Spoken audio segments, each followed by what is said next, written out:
আসসালামু আলাইকুম ওয়া রাহমাতুল্লাহি ওয়া বারাকাতুহু। আলহামদুলিল্লাহি ওয়াহদা ওয়াসসালাতু ওয়াসসালামু আলা আবদিহিল মুস্তাবা আল মুস্তাফা ওয়া আলা আলিহি ওয়া সাহবিহি রাশাদা। প্রিয় দর্শক, এরিগমা টিভির বিশেষ আয়োজন ইসলামের আলো অনুষ্ঠান থেকে স্বাগত জানাচ্ছি। দেশ কিংবা দেশের বাইরে যে যেখান থেকে আমাদের এই ধর্মীয় অনুষ্ঠান দেখছেন, আশা রাখি ভালো আছেন।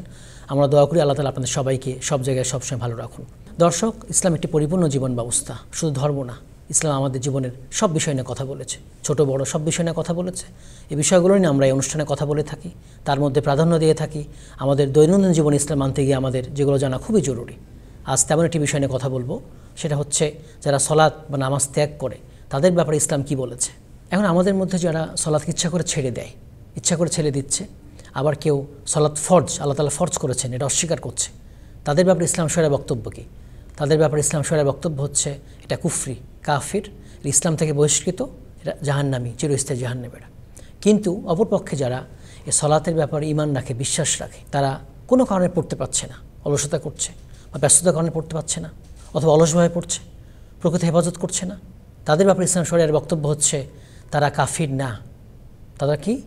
তারা ফাসেক হবে এবং তাদের হাসর নসর হবে কাফিরদের সাথে। এ ব্যাপারে হাদিস রয়েছে, এটা হাদিসে আসছে, মুসনাদ আহমদের মধ্যে আসছে, দারমি মিশকাতের মধ্যে আসছে।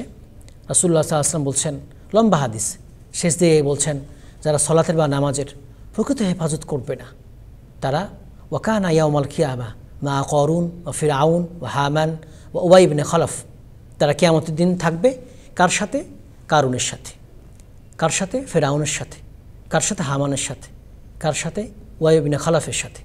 এই হাদিস থেকে আমরা জানতে পারলাম যে তাদের হাসর নাসর কাফেরদের সাথে হবে। কাফেরদের সাথে হাসর নাসর অর্থ কী? তারা কি জাহান্নামী হবে নাকি জান্নাতি হবে? তারা জাহান্নামী হবে। কাফেরদের সাথে হাসর হওয়ার অর্থ জান্নাতি হওয়া না, জাহান্নামী হওয়া। আমরা এখানে বুঝতে পারছি সলাৎ যারা ইচ্ছা করে ছেড়ে দিচ্ছে, যারা অস্বীকার করছে, এরাও জাহান্নামী হচ্ছে। যারা সলাৎকে গুরুত্ব দিচ্ছে না, সময় মতো পড়ছে না, আহকাম আরকান সহ পড়ছে না, তাদেরকেও জাহান্নামী হতে হচ্ছে, কারণ তাদের হাসরটা কাফেরদের সাথে হচ্ছে। এবার আপনাদের জানাবো সলাতের প্রকৃত হেফাজত এটা কি আসলে। সলাতের প্রকৃত হেফাজত হচ্ছে আপনার সলাতের ফরজগুলো আছে, ওয়াজিবগুলো আছে, সুন্নাহগুলো আছে, এগুলো সব সলাত আদায় করা, নামাজ আদায় করা, সলাতের প্রতি মনোনিবেশ বাড়িয়ে দেওয়া, খুজুর সাথে সলাত আদায় করা, বিনা নম্রতার সাথে সলাত নামাজ আদায় করা। যে ব্যক্তি রাষ্ট্রীয় কারণে, রাজনৈতিক কারণে সলাত ছেড়ে দেবে, নামাজ ছেড়ে দেবে, তার হাসর নাসর হবে মিশরের ফেরাউন, মিশরের শাসক ফেরাউনের সাথে। আর যে ব্যক্তি ব্যবসা বাণিজ্যের কারণে সলাতকে নামাজকে ছেড়ে দেবে, তার হাসর হবে মক্কার বিশিষ্ট ব্যবসায়ী উবাই বিন খালফের সাথে। আর যে ব্যক্তি মন্ত্রিত্বের কারণে, এরপরে চাকুরির কারণে সলাতকে ছেড়ে দেবে, তার হাসর নাসর হবে ফেরাউনের মন্ত্রী হামানের সাথে। এবার আপনাদের খুবই গুরুত্বপূর্ণ একটা মাসালা জানাবো। বিভিন্ন হাদিসের আলোকে আমরা জানতে পাচ্ছি যারা ইচ্ছা করে সলাত ছেড়ে দিচ্ছে তারা কুফরি করছে, এটা কাফির। আবার সাহাবীরা তাদের কাফির বলে জানতেন যারা সলাত ইচ্ছা করে ছেড়ে দেয়। এজন্য মুনাফিকেরা এ সলাতে নামাজের জামাতে আসতো, কারণ তারা জানতো যে আমরা সলাতে জামাতের না গেলে আমাদের মুসলিম বলে গণ্য করবে না। কিন্তু এ কাফির যারা ইসলামকে অস্বীকার করে, কালেমা শাহাদাতকে অস্বীকার করে, তাদের মতো কি? না, তাদের মতো কাফির না। কালেমা শাহাদাতকে যারা অস্বীকার করে এরা তাদের মতো না। এজন্য এরা জাহান্নামে শাস্তি ভোগের পরে জান্নাতে ফিরে আসবে। কেন ফিরে আসবে? কালেমার কারণে, কালেমা শাহাদাতের বরকতে তারা জান্নাতে ফিরে আসবে এবং রাসূলুল্লাহ সাল্লাল্লাহু আলাইহি ওয়াসাল্লাম শাফাআত করবেন, কিয়ামতের দিন সুপারিশ করবেন, এজন্য তারা জান্নাতে ফিরে আসবে শাস্তি ভোগের পর। এখন এই যে জানাজা যারা সলাত ইচ্ছা করে ছেড়ে দেয়, তাদের জানাজা কারা পড়বেন?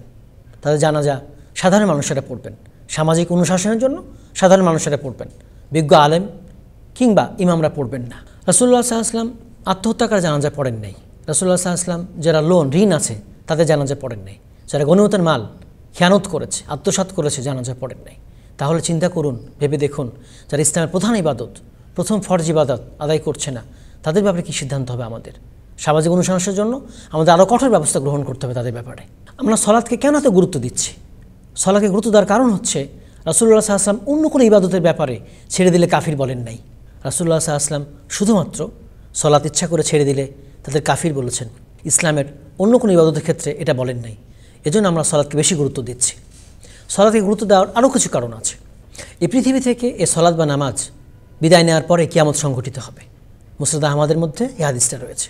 আরেকটা হাদিসের মধ্যে আসছে, রাসূলুল্লাহ সাল্লাল্লাহু আলাইহি ওয়াসাল্লাম বলছেন, এটা তাবারির মধ্যে আসছে, আউয়ালু মা ইউহাসাবু বিহিল আবদ ইয়াউমাল কিয়ামা আস-সালাত ফাইন সলাহাত সলাহা সাইরু আমালি ওয়াইন ফাসাদাত ফাসাদা সাইরু আমালি রাসূলুল্লাহ সাল্লাল্লাহু আলাইহি ওয়াসাল্লাম বলছেন কিয়ামতের দিন সর্বপ্রথম বান্দার হিসাব নেওয়া হবে সলাতের ব্যাপারে, নামাজের ব্যাপারে।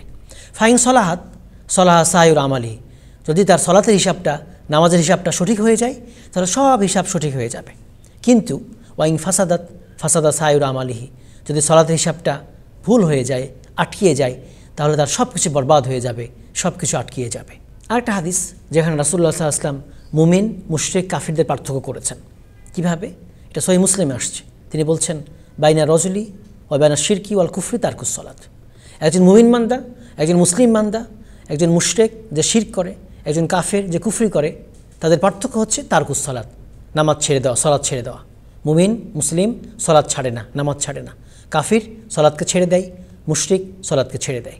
রাসূলুল্লাহ সাল্লাল্লাহু আলাইহি ওয়াসাল্লাম জীবনের সর্বশেষ বাক্য ছিল এই সালাত সম্পর্কে। এটা সুনান নাসাইর মধ্যে আসছে। আলী রাদিয়াল্লাহু আনহু তিনি বর্ণনা করছেন আখিরুল কালামিন নবী সাল্লাল্লাহু আলাইহি ওয়াসাল্লাম সালাত ওয়া মা মালাকাত আইমানুকুম। রাসূলুল্লাহ সাল্লাল্লাহু আলাইহি ওয়াসাল্লামের জীবনের শেষ বাক্যটা ছিল সালাত, নামাজ সম্পর্কে। ওয়া মা মালাকাত আইমানুকুম, নারী জাতি সম্পর্কে, অধীনস্থদের সম্পর্কে।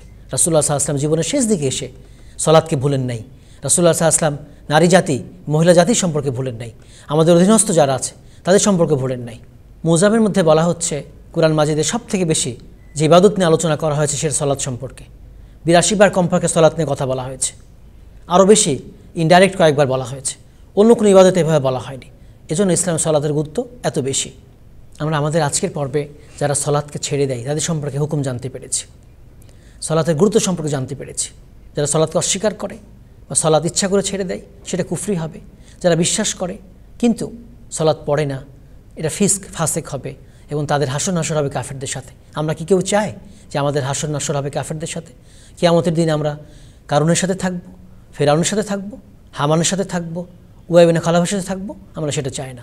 এজন্য আসুন আমরা জীবনের সকল ক্ষেত্রে 5 ওয়াক্ত সালাতের ব্যাপারে যত্নবান হই। আল্লাহ তাআলা তৌফিক দান করুন, আমিন। দর্শক, আমরা আগামী পর্বে আরেকটি জরুরি বিষয় নিয়ে কথা বলবো। সে পর্যন্ত আল্লাহ তাআলা আমাদের সবাইকে ভালো রাখুন, সুস্থ রাখুন, সুন্দর রাখুন, রাখুন পূর্ণ নিরাপদে, আমিন। দর্শক, আপনারা আমাদের এই ধর্মীয় অনুষ্ঠান, গুরুত্বপূর্ণ অনুষ্ঠান দেখতে পাবেন এরিগমা টিভিতে, দোয়েল ফেসবুক পেজ এবং ওয়েবসাইটে। আসসালামু আলাইকুম ওয়া রাহমাতুল্লাহি ওয়া বারাকাতুহু।